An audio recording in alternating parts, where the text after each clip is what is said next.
Духовен пир. Дойде на пръсти тишината и ме превзе дори без стон. Мълчанието се нанесе съвсем легално в моя дом. Покоят после навести ме. Разгледа стаите подред.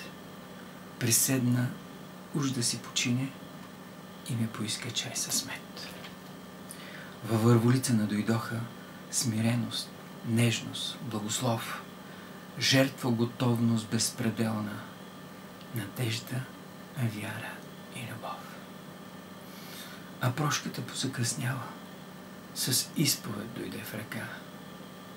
О, покаяние съдбовно, не идвай тук без сълза. Ти милосърдие не чакай, като изпъдено навън, ведно с пухкавата обич влезте дълбоко в моя сън. От тези пречести ти гости думът ми засия блажен. Къде ти пир, туку през пости, духовен пир, и то за мен.